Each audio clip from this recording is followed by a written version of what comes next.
புஷ்போதம், புருஷோத்தம், பூஜா மற்றும் ஸ்டாலினுடைய 30th birthday, happy birthday, மற்றும் ஜோசப் அக்வினாஸ் தாமஸ் நன்றிடுதலாகவும் மரித்த கேத்ரின் ஜோசப் பாக்கியம் அவருடைய ஆண்களுக்காக இதனுடைய ஒப்புக்கொள்ளப்படுகின்றது.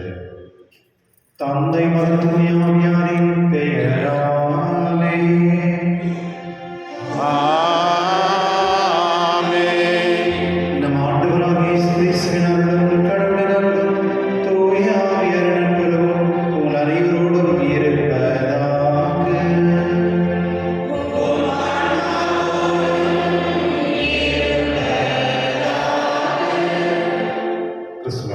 சகோதர சகோதரிகளே, இன்று ஆண்டவர் இயேசு தன்னுடைய சீடர்களை பார்த்து மக்கள் என்னை பற்றி என்ன சொல்கிறார் என்ற கேள்வி கேட்கின்றார்.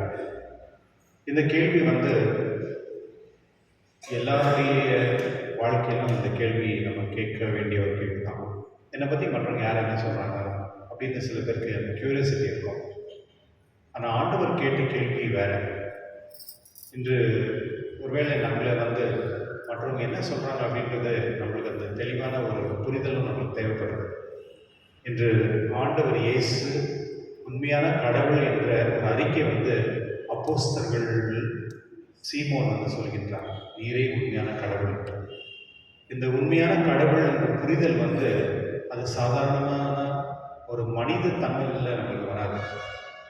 அது கடவுளுடைய புரிதல் கடவுளுடைய ஞானம் இருந்தால் மட்டும்தான் நமக்கு தெரியும். இப்போ நமக்கு கத்தோலிக்க திருச்சபையில் இருக்கிறோம். இந்த கத்தோலிக்க திருச்சபையில் இருக்கிறதுக்கு அது உங்கள் பெற்றோருக்கு ஞானஸ்தானம் கொடுத்துருக்கலாம், அதனால் நீங்கள் கிறிஸ்டியனாக இருக்கலாம். ஆனால் உண்மையாக நீங்கள் கிறிஸ்டியனாக வாழ்கிறீங்க, நீங்கள் கிறிஸ்டியனாக இருக்கிறீங்க அப்படின்றதுக்கு அந்த புரிதல் உங்களுக்குள்ளே இருக்கணும். அப்படின்னா அது கடவுளுடைய ஞானம் இருந்தால் தான் புரிஞ்சுக்கணும். சில பேர் எல்லாம் கிறிஸ்டியன்ஸாக இருப்பாங்க, ஆனால் அவங்களுக்கு அந்த கிறிஸ்டியனாக ஒரு கிறிஸ்தவத்தில் இருக்கிற தன்மை அவங்கள்ட்ட இருக்காது. நான் ஞானஸ்தானம் பெற்றிருக்கேன், நான் ஒரு கிறிஸ்தவ ஞானஸ்தானம் பெற்றிருக்கேன், ஆனால் அந்த கிறிஸ்தவத்துவம் என்கிட்ட இருக்காது. அது இருக்கணும் அப்படின்னா கடவுளுடைய ஞானம் தேவை. அந்த ஞானத்துக்காக இந்த நேரத்தில் நாம் ஜெபிப்போம், கடவுளுக்கு மன்றாடுவோம். இறைவா, நாம் உண்மையாகவே உன்னை அறிந்து கொள்ள ஞானமும் நீர் தான் உண்மையான கடவுள் என்று புரிந்து கொள்ள அந்த சக்தியின் தாரும்படி திருவில் மன்றாடுவோம். எல்லா உலகிலும்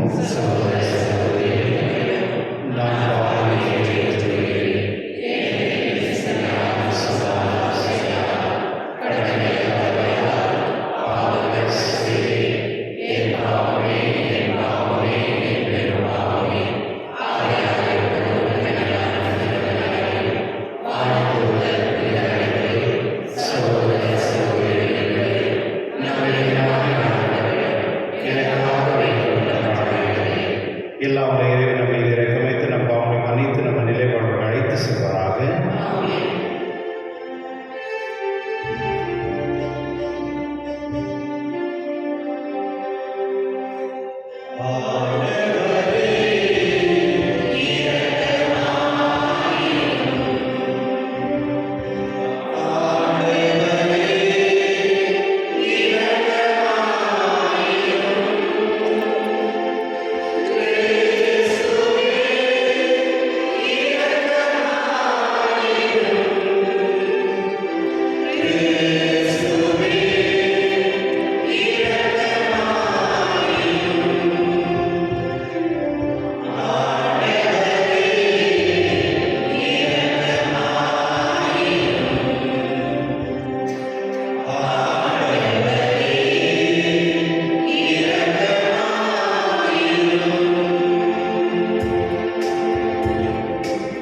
நம்பிக்கையாளரின் உள்ளங்களை ஒன்றிணைப்பது இறைவா, நீர் கற்றுத் தருவதை உம் மக்கள் அன்பு செய்யவும், நீர் வாக்களிப்பதை விரும்பும் செய்தருளும்.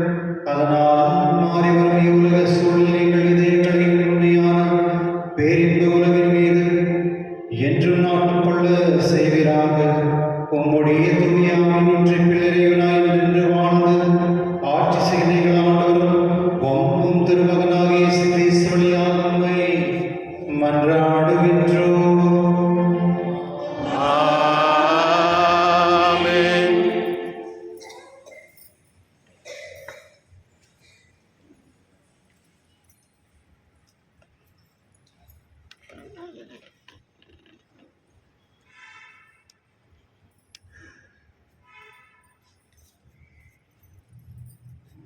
முதல் வாசகம். இறைவாக்கினர் எசையா நூலிலிருந்து வாசகம். உன்னை உன் பதவியிலிருந்து இறக்கி விடுவேன், உன் நிலையிலிருந்து கவிழ்த்து விடுவேன். அந்நாளில் இல்கியாவின் மகனும் என் ஊழியனுமாகிய எலியாக்கிமை நான் அழைத்து, உன் அங்கியை அவனுக்கு உடுத்தி, உன் கச்சையை அவன் இடுப்பில் கட்டி, உன் அதிகாரத்தை அவன் கையில் ஒப்படைப்பேன். எருசலேமில் குடியிருப்போருக்கும் யூதா குடும்பத்தாருக்கும் அவன் தந்தையாவான். அந்நாளில் தாவீது குடும்பத்தாரின் திறவுகோலை அவன் தோளின் மேல் வைப்பேன். அவன் திறப்பான், எவனும் பூட்ட மாட்டான். அவன் பூட்டுவான், எவனும் திறக்க மாட்டான். உறுதியான இடத்தில் அவனை முளை போல அடித்து வைப்பேன். அவன் தன் தந்தையின் குடும்பத்தாருக்கு மேன்மையுள்ள அரியணையாக இருப்பான். ஆண்டவர் வழங்கும் அருள்வாக்கு. பல்லவி. ஆண்டவரே, என்றும் உள்ளது உமது பேரன்பு. ஆண்டவரே, என் முழு மனதுடன் உமக்கு நன்றி செலுத்துவேன். தெய்வங்கள் முன்னிலையில் உம்மை புகழ்வேன். உம் திருக்கோவிலை நோக்கி திரும்பி உம்மை தாழ்பணிவேன். உம் பேரன்பையும் உண்மையையும் முன்னிட்டு உமது பெயருக்கு நன்றி செலுத்துவேன். ஏனெனில் அனைத்திற்கும் மேலாக உம் பெயரையும் உம் வாக்கையும் மேன்மையுற செய்துள்ளீர். நான் மன்றாடிய நாளில் எனக்கு செவி சாய்த்தீர், என் மனதிற்கு வலிமை அளித்தீர்.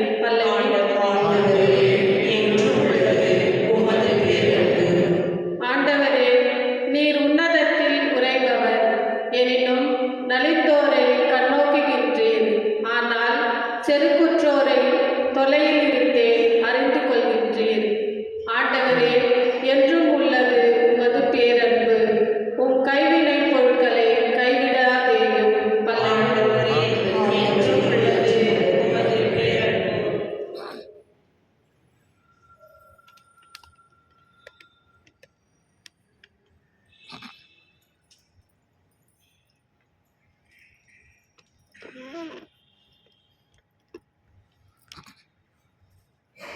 இரண்டாம் வாசகம். அனைத்தையும் கடலிடமிருந்தே வந்தன, அவராலே உண்டாயின, அவருக்காகவே இருக்கின்றன. திருத்தூதர் பவுல் ரோமியருக்கு எழுதிய திருமுகத்திலிருந்து வாசகம். சகோதரர் சகோதரிகளே, கடவுளின் அருட்செல்வம் எத்தனை மிகுதியானது!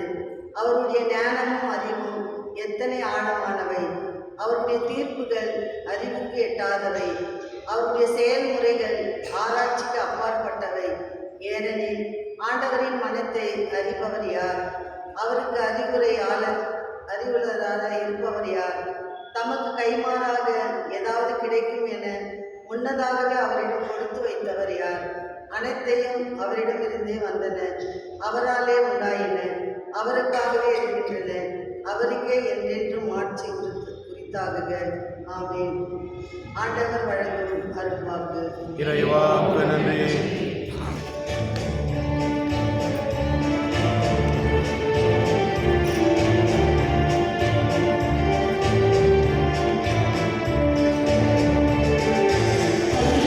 Alleluia, alleluia.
மத்தேயு எழுதிய நற்செய்தியிலிருந்து வாசகம். ஆண்டவரே மாட்சி உமக்கே. அக்காலத்தில் இயேசு பிலிப் செனாரியா பகுதிக்கு சென்று அவர் தம் சீடர் நோக்கி, மனித மகன் யார் என்று மக்கள் சொல்கிறார் என்று கேட்டார். அதற்கு அவர்கள், சிலர் திருமுழுக்கு யோவான் என்னும், வேறு சிலர் எலியா எனவும், மற்றும் சிலர் எரேமியா அல்லது பிற இறைவாக்கினர்கள் ஒருவர் என்று சொல்லுகின்றனர் என்றார். ஆனால் நீங்கள் நான் யார் என சொல்கிறீர்கள் என்று அவர் கேட்டார். சீமோன் பேதுரு மறுமொழியாக, நீர் மெஸ்ஸியா, வாழும் கடவுளின் மகன் என்று உரைத்தார். அதற்கு இயேசு, யோவானின் மகன் சீமோனே, நீர் பேர் பெற்றவன், ஏனெனில் எந்த மனிதரும் இதை உனக்கு வெளிப்படுத்தவில்லை, மாறாக விண்ணுலகிலுள்ள என் தந்தையை வெளிப்படுத்தியுள்ளார். எனவே நான் உனக்கு கூறுகிறேன், உன் பெயர் பேதுரு, இந்த பாறையின் மேல் என் திருச்சபை கட்டுவேன். பாதாளத்தின் வாயில்களில் அதன் மேல் வெற்றி கொள்ள விண்ணரசு கொள்களை நான் உன்னிடம் தருவேன். மண்ணுலகில் நீ தடை செய்வது விண்ணுலகிலும் தடை செய்யப்படும், மண்ணுலகில் நீ அனுமதிப்பது விண்ணுலகிலும் அனுமதிக்கப்படும் என்றார். பின்னர் தாம் மெஸ்ஸியா என்பதை யாரிடமும் சொல்ல வேண்டாம் என்று இயேசு சீடரிடம் கண்டிப்பாய் கூறினார். ஆண்டவரின் அருள்வாக்கு. கிறிஸ்துவே உமக்கு புகழ். கிறிஸ்துவில் அன்பான சகோதரர்களே, இந்த உலகத்தில் ஹிஸ்டாரிக்கலி நம்ம பார்த்தோம்னா நிறைய லீடர்ஸ் எல்லாம் இருக்காங்க. பெரிய பெரிய அதில் நம்ம பாசிட்டிவான ஒருத்தர், நெகட்டிவான ரெண்டு பவர்ஃபுல்லான ஜனங்கள் நம்ம பார்க்கலாம். இப்போ நம்ம உலகத்துலேயே ரொம்ப மோசமான லீடர்ஸ்கள் யார் அப்படின்னு நம்ம ஒரு வருஷத்தில் எடுத்தோம்னா அது கண்மூடின்னு எல்லாருமே சொல்லுவாங்க, ஹிட்லர் அப்படின்னு சொல்லி. ரைட் தானே? ஹிட்லர், முசோலினி, இந்த மாதிரி நிறைய பேர்கள் உலகத்தை அழிப்பதற்காக நிறைய முயற்சிகள் செஞ்சாங்க. கடைசியில் அவங்க மேக்சிமம் டிஸ்ட்ரக்ஷன் செஞ்சாங்க. ஆனால் கடைசியில் பார்க்கும் பொழுது அவர்களே தன்னுடைய வாழ்க்கையை இழந்துவிட்டாங்க. இப்போது ஹிட்லர் பார்த்தோம் அப்படின்னா அவரே ஒரு தற்கொலை பண்ணி இறந்துட்டாங்க. அந்த மாதிரி நிறைய ஹிஸ்ட்ரி நம்ம சொல்லிட்டே போகலாம். யாரெல்லாம் நல்லது செஞ்சுருக்காங்க மக்களுக்கு அப்படின்னு பார்க்கும் பொழுது நிறைய பேர் அந்த லிஸ்ட்டில் இருக்காங்க. இப்போது முதல் வாசகத்தில் பார்க்கும் பொழுது, கடவுள் உன்னுடைய அதிகாரத்தை நான் எடுத்து அந்த அதிகாரத்தை மற்றும் நான் கொடுப்பேன் அப்படின்ற வார்த்தை வருகிறது. இப்போது பழைய ஏற்பாடுகள் பார்த்தோம் அப்படின்னா இஸ்ராயலில் கடவுள் முத ஒரு அரசனை மக்களுக்கு கொடுக்குறாங்க. யார் அது?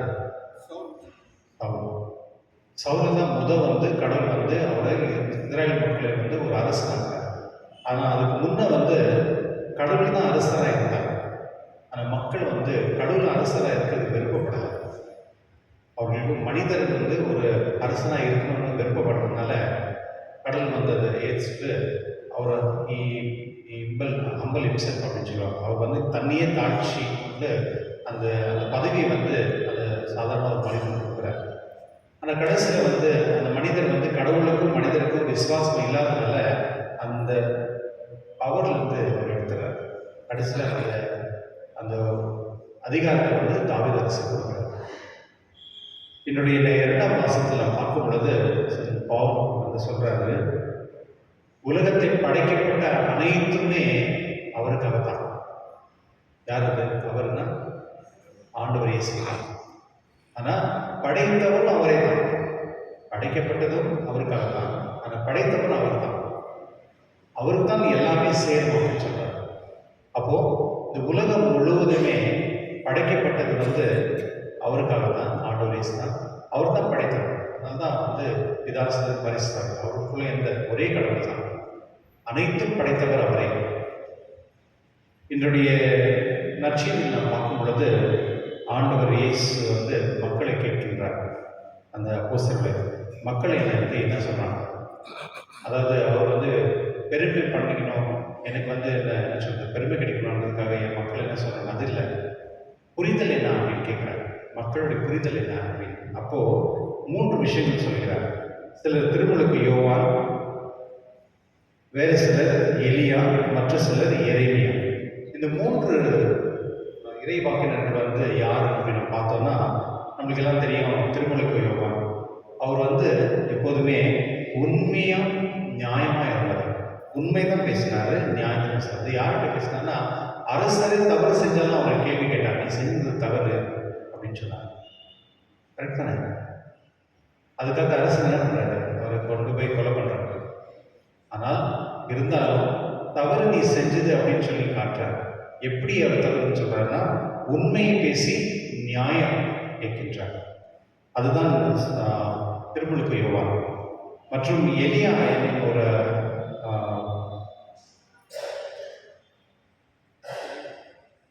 இறைவாக்கினர் வந்து அவருடைய வாழ்க்கையில் பார்க்கும்போது ரொம்ப தாழ்ச்சியாக, ரொம்ப தாழ்ச்சி, கடவுளுடைய வார்த்தை எடுத்து ரொம்ப தாழ்ச்சி. ஏன்னா அவருக்கு வந்து அரசராகிறதுக்கு தகுதி இருந்தாலும் அவர் அதை ஏற்றுக்கொள்ளாமல் கடவுளுடைய வார்த்தையை அவர் வந்து மக்களுக்கு கொண்டு போய் சேர்த்தார். ஆகையினால சில பேர் வந்து ஆண்டவர் இயேசு வந்து ஒரு வேளை எளியாவாக இருக்கலாமா, ஏன்னா அவரும் ரொம்ப தாழ்ச்சி, இந்த பரிசாரிகள் மேலே இல்லாமல், அதிகாரத்தில் இருக்கவங்க இல்லாமல், அவர் செய்யக்கூடிய அனைத்து செயலுமே மக்களுக்கு சேவை செய்யக்கூடியது இருக்கிறதுனால ஒரு வேளை எளியாவாக இருக்கலாமா அப்படின்னு நினைக்கிறாங்க. மற்ற சிலர் வந்து எரேமியா அப்படின்னு சொல்கிறாங்க. எரேமியா வந்து ஒரு இறைவாக்கினர் வந்து அவர் கடவுளுடைய அதிகாரத்தை வந்து நிறைவேற்றவர். கடவுள் என்ன சொன்னாரோ அதை கொண்டு போய் மக்களுக்கு சேர்த்தவர். இஸ்ரேல் மக்கள் வந்து இந்த 3 இறைவாக்கினர் ரொம்ப முக்கியமானவர். ஏன்னா இவர்களுக்கு வந்து கடவுள் வந்து விசேஷமான ஒரு அதிகாரம் கொடுத்திருந்தார்.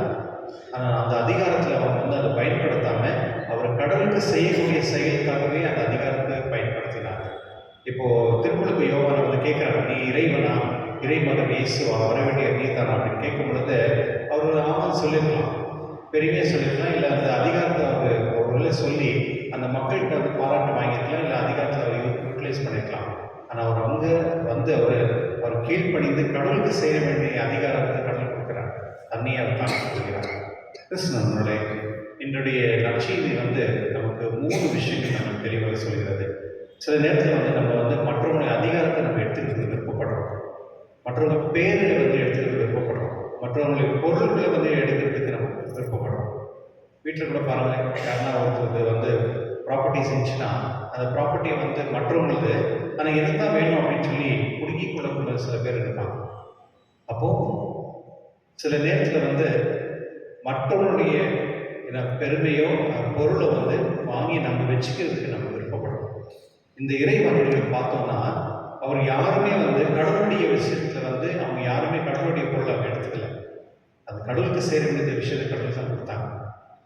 2வது வந்து இன்று வந்து ஆண்டவர் இயேசு வந்து கேட்குறாங்க, சரி நீங்கள் என்ன சொல்கிறீங்க, மக்கள் வந்து சொல்கிறாங்க, நீங்கள் என்ன சொல்கிறீங்கன்னு கேட்கும் பொழுது ஆண்டவர் இயேசுவை வந்து நீர் மெஸ்ஸியா, வாழும் கடவுளின் மகன் அப்படின்னு சொன்னார். மெஸ்ஸியா அப்படின்னு சொன்னால் இந்த வாழ்வு கொடுப்பவர், உயிர் கொடுப்பவர்னு அர்த்தம், ரட்சகர்னு சொல்லலாம். அப்போது இந்த மாதிரி ஒரு அந்த தெளிவான ஒரு அறிவு வந்து அந்த சாதாரண ஒரு மனித தன்மையில் இருக்காது. இப்போது நம்ம எல்லாருமே கிறிஸ்தவர்களாக இருக்கிறோம். எல்லாருக்கும் திருச்சபை தெரியுமா? தெரியாது, பெரும்பாலும் தெரியாது. த லேக் ஆஃப் நாலேஜ்னு சொல்லலாம், இக்னோரன்ஸ் ஆஃப் ஃபேத்னு சொல்லலாம். இக்னோரன்ஸ்னால் நம்முடைய திருச்சபை பற்றி நம்மளுக்கு தெரியாது. நம்மளுக்கு நிறைய பேருக்கு வந்து குருக்கள்னா என்னன்னு தெரியாது, பிஷப்னா என்னன்னு தெரியாது, மக்களுடைய பணினா என்னன்னு தெரியாது. நிறைய பேர் அவங்க வராங்க போகிறாங்க, அவங்களுக்கு ஜஸ்ட்டு அவங்க என்ன நினைக்கிறாங்கன்னு செஞ்சுட்டு போகிறாங்க. சில பேர் மட்டும்தான் திருச்சபையில் வந்து சில பேர், ரொம்ப சில பேர் தான், மேபி ஒரு 25% வச்சுக்கலாம், அவர்கள் மட்டும்தான் திருச்சபையில் தெரிந்து வச்சிருக்கிறோம். அதாவது திருச்சபைக்கு கீழ்ப்படிந்து நடப்பாங்க, திருச்சபை சொல்வதை கீழ்ப்படிந்து நடப்பாங்க. சில பேருக்கு வந்து அதை இக்னோர் பண்ணுவாங்க, அதை பற்றி அவங்களுக்கு கவலை கிடையாது. அவங்க என்ன அப்படின்றது அவங்களுக்கு இம்பார்ட்டன்ட், தவிர திருச்சபை பற்றி எந்த கவலை கிடையாது. என்னுடைய நற்செய்தியில் வந்து நீரே மெஸ்ஸியா, வாழும் கடவுளின் மகன் என்று உரைத்தார். அதற்கு இயேசு, யோவானின் மகனான சீமோனே, நீ பேர் பெற்றவர், ஏனெனில் எந்த மனிதரும் இதை உனக்கு வெளிப்படுத்தவில்லை, மாறாக விண்ணகத்தில் உள்ள தந்தையை வெளிப்படுத்தி உள்ளார் அப்படின்னு சொல்றார். அவங்களை எவ்வளோ பெரிய அங்கே 12 பேர் அப்போஸ்தலர்கள் இருக்கும் பொழுது அந்த ஒருவர் மட்டும் தான் சொல்கிறார், நீர் கடவுள் மகன். அந்த 12 பேருக்கு தெரியல. அப்போ என்ன, 12 பேரில் ஒருத்தருக்கு மட்டும் தான் தெரிஞ்சது. மற்ற 11 பேருக்கும் அந்த ஞானம் இல்லை. கடவுளோடு இருந்தால் கூட அந்த ஞானம் எடுக்கல. அப்போஸ்தலர்களே லேட்டாக அவங்க வந்து அதை புரிஞ்சுக்கினாங்க, கடவுளுக்காக உயிர் கொடுத்தாங்க, அது வேற. ஆனால் அந்த நேரத்தில் கடவுள் வந்து கேட்ட கேள்விக்கு அந்த பதில் வந்து பேதுரு மட்டும் தான் சொல்கிறாங்க. இப்போது இங்கே கூட வந்து நிறைய பேருக்கு வந்து கடவுள் பற்றி தெரியாது. அந்த சண்டே ஆப்ளிகேஷன், ஞாயிற்றுக்கிழமை கோயிலுக்கு வரணும், அதனால நீங்கள் வரீங்க, அவ்வளோதான். அது வந்து ஏன்னா கம்யூனியன் கொடுக்குறாங்க, அதை வாங்கி போகிறீங்க, அவ்வளோதான். வெளியே போயிட்டு பிறகு அதே மாதிரி தான் இருக்கும் அவங்க வாழ்க்கை. எந்த மாற்றமும் இருக்காது, எந்த ஒரு மாற்றமும் இருக்காது. அவர்கள் எந்த ஒரு என்ன சொல்றது, என்னென்ன அழுக்கோடு வராங்களோ அந்த அழுக்கோடு அப்படியே போவாங்க. ஏன்னா அவர்கள் வந்து கடவுளுடைய உணர்வு, கடவுளுடைய அறிவும் ஞானம் இல்லாதவர்கள். இன்று வந்து ஆண்டவர் இயேசு வந்து அந்த பேதுரை பார்த்து சொல்றார், உன்னுடைய ஞானம் வந்து மனிதர்களால் கொடுக்கப்படவில்லை, இது இறைவனால் கொடுக்கப்பட்டிருக்கு அப்படின்னு சொல்றார். அப்போ ஒரு மனிதன் வந்து விசுவாசத்தில் இருப்பது, அந்த விசுவாசக்கேற்ற மற்ற வாழ்வது வந்து அது கடவுளுடைய அருள். கடவுளுடைய அருள் இல்லாம ஒரு மனிதன் மனிதனாக வாழவே முடியாது. கடவுளுடைய அருள் இல்லாம ஒரு மனிதன் வந்து கடவுளோடு இணைந்து வாழக்கூடிய அந்த அறிவு நமக்கு கிடைக்கவே கிடைக்காது. அப்போ நான் உண்மையாக ஒரு கிறிஸ்தவனா வாழணும், நான் கிறிஸ்தவனா இருக்கணும் அப்படின்னா எனக்கு கடவுளுடைய அருள் இருந்தால் மட்டும்தான் நான் வாழ முடியும். இல்லைன்னா கதை பேசுனேன், அவங்க பற்றி பேசுனேன், டைம் பாஸ் பண்ணினேன், சண்டை போட்டுனேன், திருட்டுத்தனம் பண்ணினேன், இப்படி தான் கிறிஸ்தவ வாழ்க்கை அப்படி தான் விட்டுருவோம். எந்த ஒரு கிறிஸ்தவனும், உண்மையான கிறிஸ்தவன் வந்து திருட்டுத்தனமாக பண்ணவே மாட்டாங்க, மற்றவங்க மோசம் பண்ண மாட்டாங்க, மற்றவங்களோட பணத்தை எடுக்க மாட்டாங்க, மற்றவங்களை ஏமாற்ற மாட்டாங்க, மற்றவங்க பற்றி தவறாக பேச மாட்டாங்க, சண்டை போட மாட்டாங்க, கற்று மாட்டாங்க, கூச்சல் போட மாட்டாங்க. இந்த மாதிரி இதெல்லாமே என்ன அப்படின்னா கடவுளுடைய உணர்வு இருக்கிறவங்க இது யாரும் செய்வாங்க. அப்போ கடவுளுடைய உணர்வுன்றது வந்து என்னன்னா அந்த ஞானம், கடவுளை பற்றி தெரிஞ்சு கொள்ளக்கூடிய ஞானம் வந்து யாருக்கு இருக்கும் அப்படின்னா அது கடவுளால் ஆசீர்வதிக்கப்பட்டவர்கள் தான். அதாவது நிறைய பேர் தேர்ந்தெடுத்திருப்பாங்க, நிறைய பேர் அழைக்கப்பட்டிருப்பாங்க, அதை தேர்ந்தெடுத்து வேற சிலர் தான். இப்போ நிறைய பேர் நம்ம வரோம், கோயில்கள்லாம் வரோம், எல்லாருமே முடிச்சுட்டு போவோமா, அந்த கடவுள் தான் தெரியும். ஆனால் ஒன்று மட்டும் நிச்சயம், யாரும் வந்து உண்மையாக வந்து கடவுளோடு இருக்க முடியும் அப்படின்னா கடவுளுக்கு ஏற்ற வாழ்க்கை வாழ்வது மட்டும்தான். நம்ம எப்போ உண்மையாக இருக்கணும், நியாயத்தை பற்றி பேசுகிறோம், அன்பாக இருக்கணும், மற்றவங்களுக்காக நம்ம உதவியாக இருக்கணும், மற்றவங்களுக்கு சேவை செய்கிறோம், நம்ம கடவுளோடு இணைந்து நம்ம நடக்கிறோமோ, இது எல்லாமே வந்து அது வந்து கடவுளோடு அவங்க இருக்கிறாங்கன்றது அறிவுறுத்துது இல்லையா? இப்போ ஒரு நல்லவர் யார், இப்போ உங்களை யாருன்னா பார்த்துட்டு இவர் நல்லவர் அப்படின்னு யாருன்னா சொல்லுவாங்களா? சொல்லியிருக்காங்களா? யோசிச்சு பாருங்க. எத்தனை பேர் உங்களை பார்த்து இவங்க ரொம்ப அன்பானவங்க, நல்லவங்க, இவங்க வந்து ஒரு கடவுளுடைய விசுவாசி, இவங்களை பார்த்து நான் கற்றுக்கிறேன் அப்படின்னு யாருன்னா அவங்க சொல்லியிருக்காங்களா? கை தூக்குப்பாங்க. இந்த பக்கம் நினைச்சீங்கன்னா சரி, இந்த பக்கம் இல்லை, இந்த பக்கம் சுத்தமாக இருக்காது, பட் இருந்தாலும் கேட்கலாம். பாருங்களேன், நம்மளால கை தூக்க முடியல. ஏன்னா நமக்கு தெரியும் நான் யார், என்னை பற்றி யார் அப்படின்றது எனக்கு தெரியும், எனக்கு தெரியும், கடவுளுக்கு தெரியும், மற்றவங்க தெரியாமல் இருக்கலாம். மற்றவங்க முன்னே வந்து நம்ம வந்து பெருமையாக நம்ம பேசலாம், நான் இது அது இதெல்லாம் பேசலாம். ஆனால் உண்மை வந்து நான் யாருன்றது என்னுடைய மனசாட்சி தான் தெரியும். கரெக்ட் தானே? என்ன தவிர என்னுடைய மனசாட்சி கூட சில நேரத்தில் தவறு செய்ய முடியும். நான் ரொம்ப நல்லவர் அப்படின்னு நானே பீத்திக்கலாம்.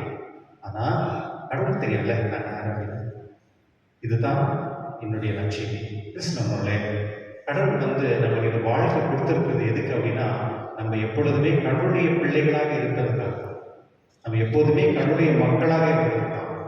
என்னை பார்த்து ஆண்டவரே சொல்ற, நீங்கள் பற்றி உங்களை பற்றி நீங்கள் யார்கிட்ட சொல்ல வேண்டாம், உங்களை பார்த்து மற்றவர்கள் தெரிந்து கொள்வார்கள் நீங்கள் யார் என்று. உங்களை பார்த்து மற்றவர்கள் தெரிந்து கொள்ள நீங்கள் யார். அப்போ என்ன அப்படின்னீங்கன்னா நம்முடைய வாழ்க்கை தான் ஆண்டவர் இயேசு, நம்முடைய நடைமுறை தான் கடவுளுடைய. கிறிஸ்தவர்கள் அப்படின்றது சொல்றதுக்காக நம்ம வாழக்கூடாது. கிறிஸ்தவர்கள் வந்து எப்போதுமே ஷார்ப்பாக இருப்பாங்க, உண்மையாக இருப்பாங்க, நேர்மையாக இருப்பாங்க, நியாயமாக இருப்பாங்க. இதுதான் கிறிஸ்தவர். அவர்கள் எப்பொழுதுமே மற்றவர்களுக்கு சேவை செய்வாங்க, அமைதியாக இருப்பாங்க, தாழ்மையாக இருப்பாங்க, தாழ்ச்சியாக இருப்பாங்க. இதுதான் கிறிஸ்தவர்களுடைய அடையாளம். ஸோ இந்த மாதிரி ஒரு வாழ்க்கை நம்ம வாழும் பொழுதுதான் அது கடவுள் ஆசீர்வாதமாக இருக்கும். அதுக்காக எல்லாரும் அப்படி இல்லைன்னு இல்லை. கடவுள் தெரியும், ஒருத்தர்கிட்ட ஒரு குவாலிட்டி இருக்கும், சில நேரத்தில் சில தவறுகள், அது நம்ம மாற்றிக்கலாம். நம்ம வந்து அதனால தான் கடவுள் வந்து நமக்கு அந்த மன்னிப்புன்ற ஒரு அந்த அறிவு நமக்கு கொடுத்துருக்காங்க. நம்ம வந்து கடவுள்கிட்ட போயிட்டு நம்ம மன்னிப்பு கேட்குறது அதை மன்னிச்சு கடவுள் வந்து ஒரு புது வாழ்க்கை தொடர்றதுக்கு நம்மளை ஆசீர்வதிக்கிறாங்க. அதனால இன்றைய திருப்பலி நாம் கடவுள் ஜெபிப்போம். இறைவா, எப்படி வந்து நீர் மக்கள் வந்து உங்களை நீ யார் என்று நீர் கேட்டீர்கள், அதே போல நான் யார் என்று மற்றவர்கள் மூலியமாக தெரிந்து கொள்ளக்கூடிய அந்த ஞானம் அறிவு தரும் கண்ணே நம்ம இந்த திருப்பலி ஜெபிப்போம். அது மட்டும் இல்லாமல் என்னுடைய திருப்பலியில் வந்து விசேஷமாக கடவுளை வந்து நான் யார் என்று நான் தெரிந்து கொள்ளவனாகிய இருக்கிற ஞானம் வந்து அது வந்து கடவுள் மூலியம் தான் கொடுக்க முடியும். அதனால அந்த ஞானம் கடவுள் நமக்கு கொடுத்து உண்மையான கடவுள் உண்மையான கிறிஸ்துவ வாழ்க்கை என்ன என்று தெரிந்து கொள்ள சக்தி கடவுள் தரும்படி இந்த திருவிழா மன்றாடுவோம். எழுந்திருந்து நம்முடைய விசுவாசத்தை அறிக்கையிடுவோம். பூலகத்தையும் படைத்த எல்லாம் வல்ல பிதாவாகிய சரித்திரை சுஸ்கின்றேன். அவருடைய விருப்பநாதன் நம்முடைய ஆதரேசுக்கு சுஸ்கின்றேன். இவர் பசித்தாவினால் கற்பமாயிருப்பவர்த்த சிஷ்ட கன்னிமொழியினால் பிறந்தார். மொழிவாரின் அதிகாரத்தில் பாடுபட்டு சிலுவிலை அறிவுண்டு மறித்தடக்க செய்யப்பட்டார். அதாவது நெருங்கி 3ஆம் நாள் மறித்து 2 உயிர்த்தெழுந்தார். எல்லாம் உள்ள பிதாவாகிய தன்னுடைய வலப்பக்கத்தில் வைத்திருக்கின்றார். அவருடைய தீவிர மற்றும் தருவார். பரிசாகின்றேன். பசுத்த கத்தலுக்கு திருச்சபை இருக்கின்றேன். புரிதலுடைய சமூகத்தை புரிந்திருக்கின்றேன். கையிற உத்தானத்தை இருக்கின்றேன். நித்திய ஜீவத்தை இருக்கின்றேன். ஆமென். அன்புக்குரியவர்களே, இரக்கம் நிறைந்த நம் இறைவனிடம் நம்பிக்கையோடு நமது மன்றாட்டுக்களை இப்போது எடுத்துரைப்போம்.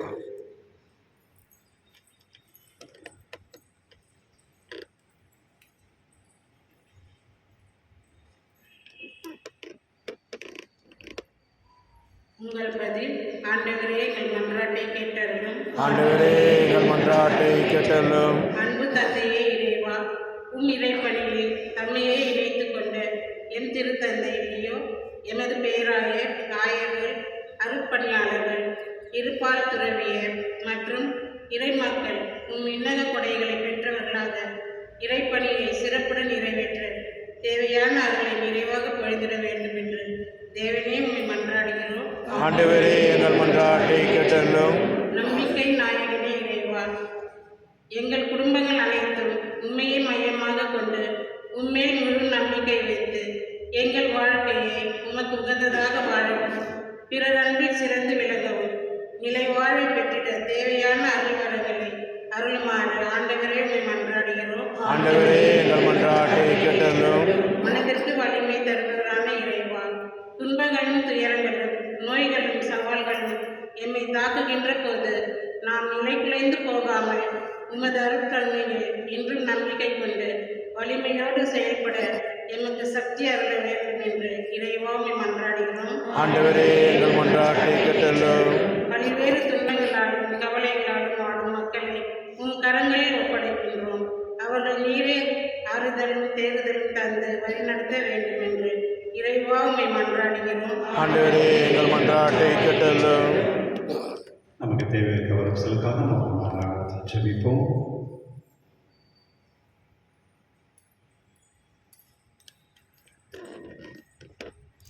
எல்லாம் வல்ல இறைவா, உமது மக்களின் வேண்டுதற்கு கனிவுடன் செவிசாய்த்தருளும். நாங்கள் மொழி, இன, ஜாதி வேறுபாடுகளை துறந்து உமக்கு உண்மையுள்ளவர்களாக வாழ வரம் தாரும். எங்கள் ஆண்டவராகிய இயேசு கிறிஸ்து வழியாக உம்மை மன்றாடுகிறோம். ஆமென்.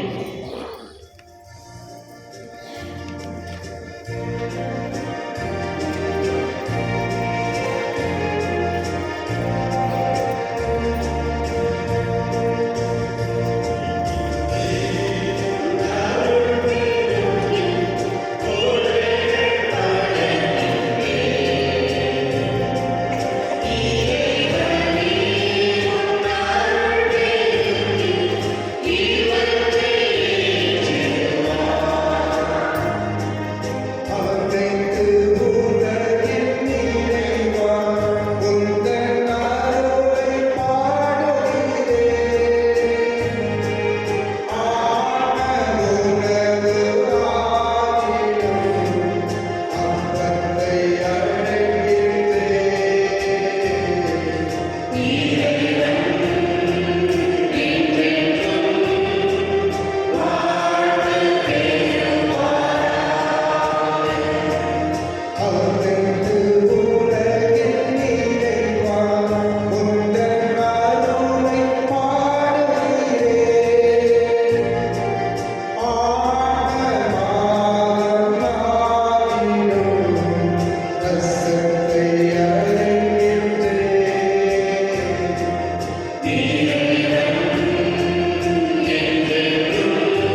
சகோதர சகோதரர் அனைவரும் திருப்பலி எல்லாரும் தந்தையாகிய நம்மை ஏற்றதாபடி ஜெபியுங்கள்.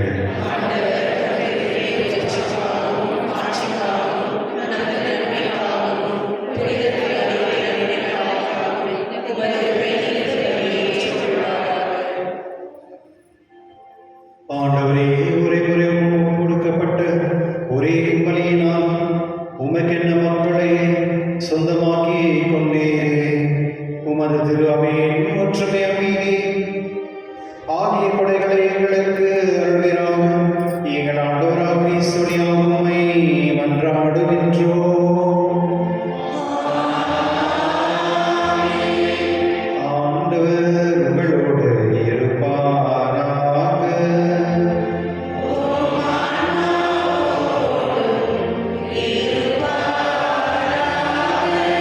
இதயங்களை ஆண்டவரிடம் எழுப்புங்கள்.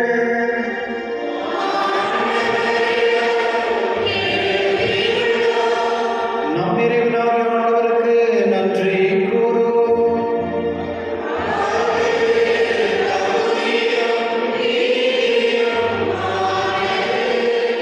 ஆண்டவரே, பரிசுத்த எல்லாம் வல்லமையுள்ள இறைவா, எங்கள் ஆண்டவராகிய கிறிஸ்துவின் நாளும் நாம் உமக்கு நன்றி செலுத்துவது மெய்யாகவே தகுதியும் நீதியுமாகும். எங்கள் கடமையும் மீட்புக்குரிய செயலுமாகும். கிறிஸ்து மனிதர் பிள்ளைகளை கண்டு இரக்கமற்று கண்ணியமிருக்கிற பிறக்கத்திலுள்ளமானார்.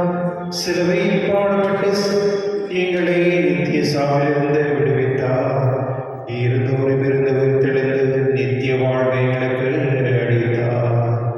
ஆகவே தூதராக தோன்றார் என சொல்வோர் ஆட்சி புறமற்றமான செய்திகள் அந்நியரோடு சேர்ந்து நாங்கள் உமது மகிமையை புகழ்ந்து பாடி முடிவின்றி பாடுவதாவது.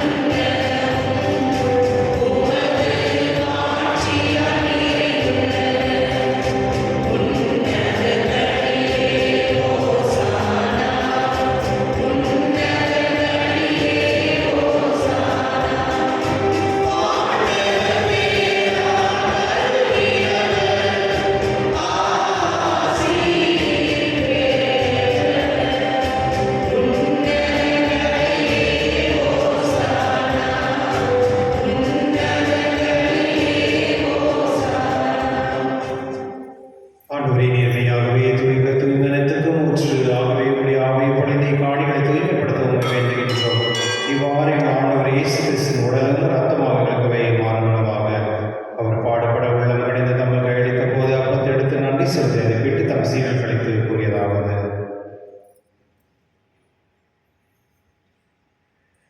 அனைவரும் இதிலிருந்து பெற்று உண்ணுங்கள், ஏன் இது உங்களுக்காக கையளிக்கப்படும் என் உடல்.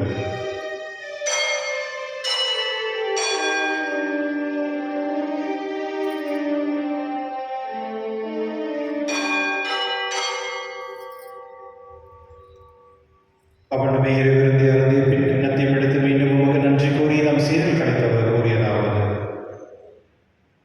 அனைவரும் இதிலிருந்து பெற்று பருங்கள், ஏனெனில் இது புதிய நிலையான உடன்படிக்கைக்கு உரிய ரத்தத்தின் கிண்ணம். இது பாவ மன்னிப்புக்கென்று உங்களுக்காகவும் பலருக்காகவும் சிந்தப்படும். இதை நினைவாக செய்யுங்கள்.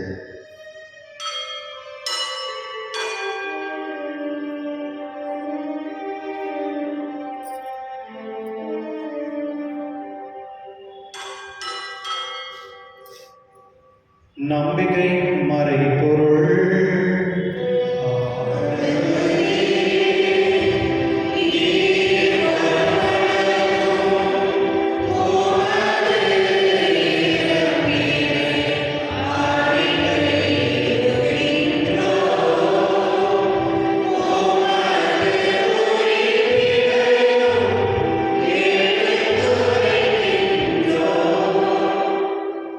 ஆகவே ஆண்டவரே, நாங்கள் கிறிஸ்துவின் இறைப்பினும் உயிர்ப்பின் நினைவு கூர்ந்து வாழும் தரும் அப்பத்தை மீட்பளிக்கும் கிண்ணத்தையும் உமக்கு கொடுக்கின்றோம்.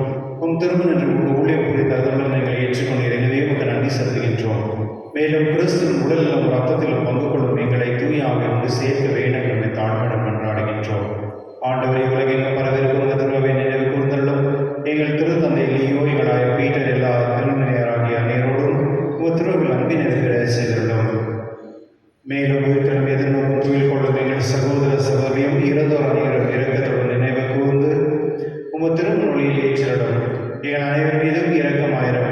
கடவுள் கணித்தான புனித மரியாவுடைய கடவுளாக புனித யோசேப், புனித திருத்தூதர்களை உலகில் உமக்கு உதவராயந்தராகிய புனித அனைவரோடும் நாங்கள் நிலைவாழ் பங்குகளும் தகுதி பெற்று உம் திருமகன் இயேசு கிறிஸ்து வழியாக உம்மை மன்றாடுகின்றோம். உம் புகழேது வரப்பட உம்மை மன்றாடுகின்றோம். இவர் வழியாக இவரோடு இவரில் எல்லாம் இறைவனாகிய தந்தையே, தூய ஆவியாரின் ஒன்றிப்பில் எல்லா புகழும் ஆட்சியும் என்றென்றும் உமக்கு உரியதே.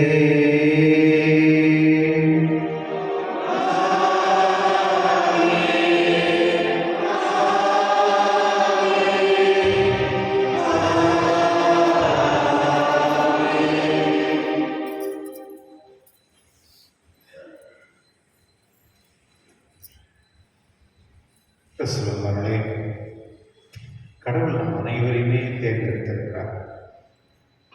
இது எல்லாருமே தேர்ந்தெடுக்கல. பாருங்க, இந்த நாட்டில் 140 கோடி மக்கள் இருக்கிறாங்க. அதில் கிறிஸ்தவர்கள் இருப்பதே வெறும் 2,40,00,000 நான் அவ்வளோதான்.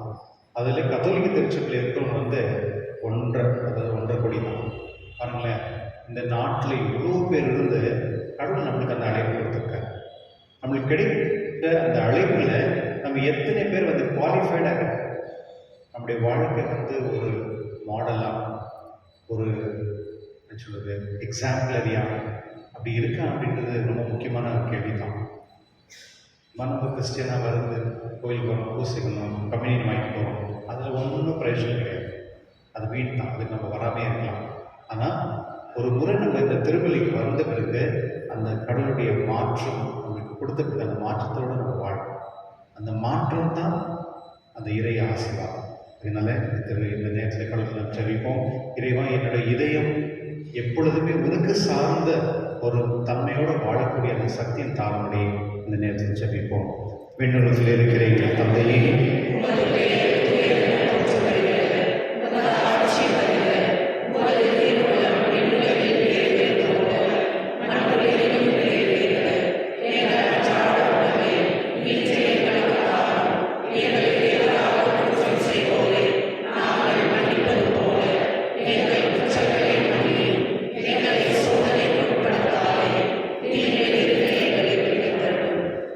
ஆண்டவரே, தீமரத்திலிருந்து எங்களை விடுதலை எங்கள் வாழ்வின் அமைதியும் கடனும் கொண்டாடுகின்றோம். உமது இருக்கிறது உதவியால் நாங்கள் பார்த்து இப்பொழுது விடுதலை பெற்று யாரும் கலக்கம் என்று நலமாய் இருப்போமாக. நாங்கள் எதிர்நோக்கியிருக்க பேரின்பத்துக்காகவும் மீட்பராக இயேசு வருகைக்காக காத்திருக்கின்றோம். ஆண்டவரே இயேசு கிறிஸ்துவே, அமைதி உங்களுக்கு விட்டு செல்கிறேன், அமைதி உங்களுக்கு அழைக்கின்றேன். உங்கள் திருத்தூருக்கு மனிதரே, எங்கள் பாவங்களை பாராமல் உங்கள் திருவின் நம்பிக்கை கண்ணோக்கி உங்கள் திருவுள்ளத்திற்கு ஏற்ப அதற்கு அமைதி மற்றும் என தருகிறார்கள். என்றென்று வாழ்ந்து ஆட்சி செய்கின்றவர் நீரே. ஆண்டவருடைய அமைதி உங்களோடும் என்றும் இருப்பதாக. ஒருவருக்கொருவர் அமைதி பகிர்ந்து கொள்வோம்.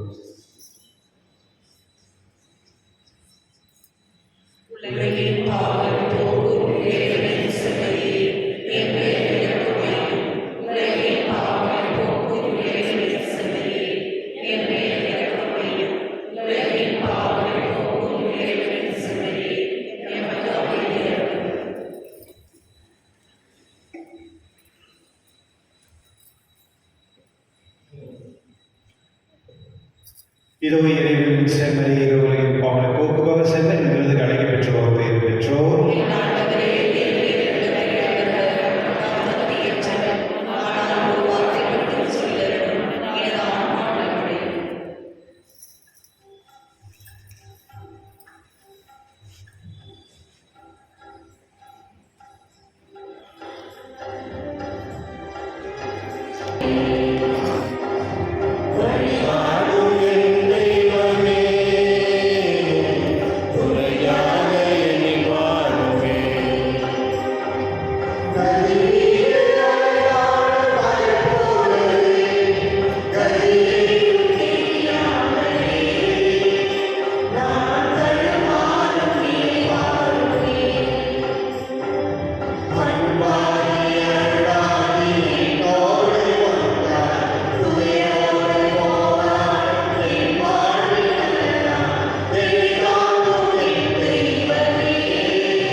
மன்றாடுவோமாக. ஆண்டவரே, உமது இரக்கத்திலிருந்து எங்களுக்கு உண்மையான நலம் தரும் மருந்தாய் செயல்பட உம்மை வேண்டுகின்றோம். அதனால் நாங்கள் உமது இரக்கத்தில் முழுமையான நிலை பெற்று அனைத்திலும் உகந்தவராக இருக்க தகுதி பெறுவோமாக. எங்கள் ஆண்டவராக இயேசு வழியாக உம்மை மன்றாடுகின்றோம்.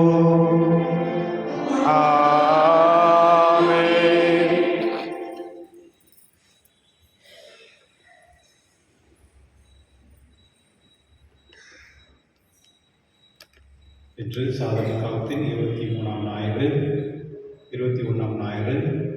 சிறு பிள்ளைகளுக்கு ஞாபகம் இருக்கும் மற்றும் சாயங்காலம் 4 மணிலிருந்து 5 மணி வரையிலும் நம்முடைய யூத்துங்களுக்கு ஞாபகம் இருக்கும்.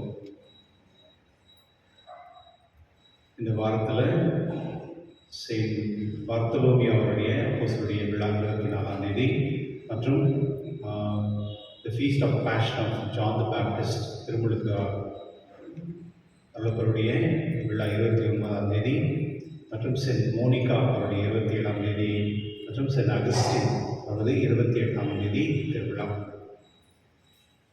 பிளாகோஸ்டி, அதாவது நம்முடைய சென்ட் மேரிஸ் பசிலிக்கா சிவாஜ் நகரில் வந்து 29ஆம் தேதி அன்று வந்து நாங்கள் வந்து கொடி இருக்கும். போகிறப்போ கொஞ்சம் குடையெல்லாம் எடுத்துகிட்டு போகணும், ஏன்னா மழையில் வரோம். பசங்க ரொம்ப க்ரௌடடாக இருக்கிறதுனால பசங்களெல்லாம் உஷாராக கொண்டு போயிட்டு பார்த்துட்டு கடவுளுடைய ஆசீர்வாதம் கொண்டு வாங்க. நம்முடைய பங்கில் வந்து பாரிஷ் கவுன்சில் மெம்பர்ஸ்லையும் எஸ்எஸ்சி ஆக்டிவிட்டி இதை வந்து நாங்கள் ஃபார்ம்ஸ் கொடுத்துருக்கேன். உங்களுக்கு வந்து குடும்பத்தை வந்து ஒரு என்ன சொல்கிறது சென்சஸ் பண்ணுறதுக்காக அது வந்து உங்களுக்கு கொடுப்பாங்க. அது தயவுசெய்து கரெக்டாக ஃபில் பண்ணுங்கள். ஃபில் பண்ணிவிட்டு ரிட்டர்ன் பண்ணிவிடுங்க. இன்னும் அடுத்த மாதம் 15ஆம் தேதிக்குள்ளே நீங்கள் கம்ப்ளீட் பண்ணணும் கம்ப்ளீட்டாக.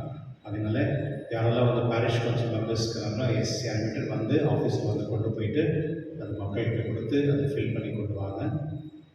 அப்புறம் டைம் எடுத்து அதை கரெக்டாக ஃபில் பண்ணணும். ஓகே, அங்கே வந்து உங்களுடைய நிறைய பேருக்கு வந்து எந்த ஜோனில் நீங்கள் இருக்கீங்கன்னு தெரியாது, எந்த அன்பியத்தில் இருக்கீங்கன்னு தெரியாது. அதை நான் பிரிண்ட் பண்ணியிருக்கேன். அன்பியத்தில் இருக்கிற எல்லாருடைய ஃபோன் நம்பர் இருக்குது, மேப் கூட கொடுத்துருக்கேன் எந்த ஜோனில் நீங்கள் இருக்கீங்க அப்படின்னு. இது வந்து நம்முடைய சிஸ்டமில் இருக்கும், ரெக்கார்டில் இருக்கும். இன் ஃப்யூச்சர் வந்து எல்லாம் வந்து டிஜிட்டலாக பண்ணுறதுனால அது வந்து ரொம்ப முக்கியமாக இருக்குது. அதனால் கூட சீக்கிரம் ஒரு 5 நாளில் ஒரு வாரத்தில் முடிச்சு கொடுத்துருபடி கேட்டுக்கொள்கின்றேன். அன்பிகள் வந்து புதன்கிழமை 26ஆம் தேதி சென்ட் செபாஸ்டின் 6 மணிக்கும், Saint Teresa of Child Jesus வந்து ஐகே சென்டருக்கு இருக்கும் 6 மணிக்கும், மற்றும் 23ஆம் தேதி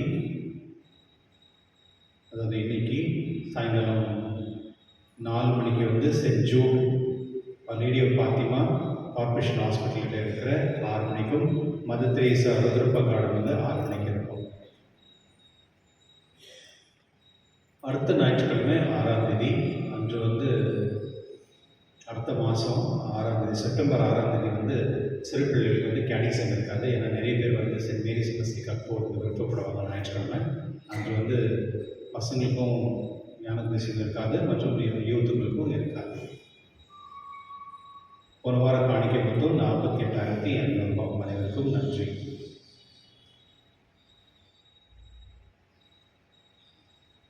இந்த பாரிஷ் கவுன்சில் மெம்பர்ஸ் வந்து ஆஃபீஸில் வந்து அந்த ஃபார்ம் கொண்டு போகும்படி கேட்டுக்கொள்கிறேன்.